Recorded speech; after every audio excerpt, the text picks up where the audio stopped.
Le journal de l'économie sur TV5 Monde. Bonjour à tous et merci d'être avec nous.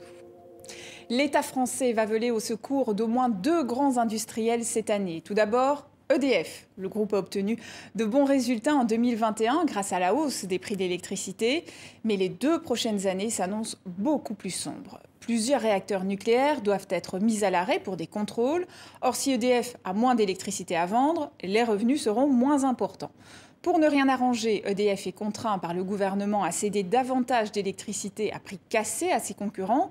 L'objectif est d'éviter une hausse trop importante de la facture d'énergie des entreprises et des ménages. Mais il faut donc renflouer les comptes du groupe.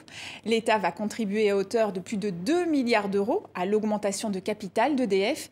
Et ce n'est sans doute qu'un premier pas, car cela ne suffira pas à couvrir les investissements colossaux que le groupe doit faire dans le nucléaire dans les prochaines années. Autre fleuron en difficulté financière, Air France-KLM. Déjà à la peine avant la crise, le leader de l'aéronautique tricolore a subi de plein fouet la baisse du trafic mondial. Pour consolider ses comptes, il souhaite lever 4 milliards d'euros dès que les cours de bourse du transport aérien rebondiront.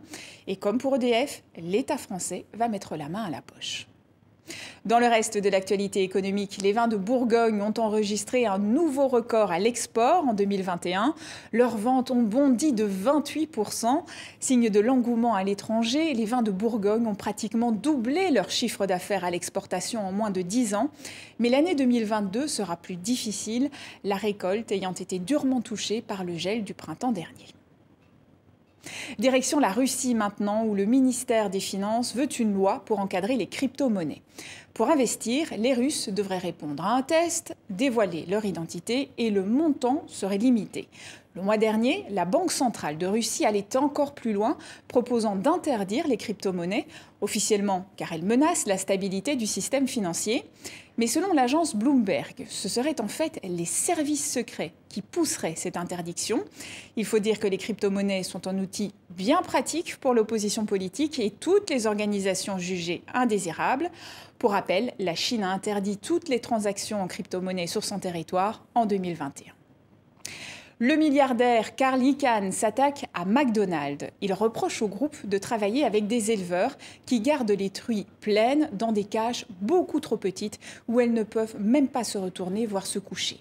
Cet homme d'affaires est connu pour entrer au capital d'entreprise afin de demander des mesures radicales et de récolter ensuite de juteux profits.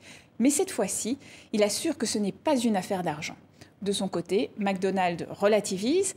Le groupe affirme qu'aux États-Unis, 60% de la viande de porc qu'elle utilise provient d'élevages sans cage et il assure poursuivre ses efforts pour diminuer ses approvisionnements auprès des éleveurs malveillants. Et c'est la fin de ce journal de l'économie. Merci à vous pour votre fidélité et à demain.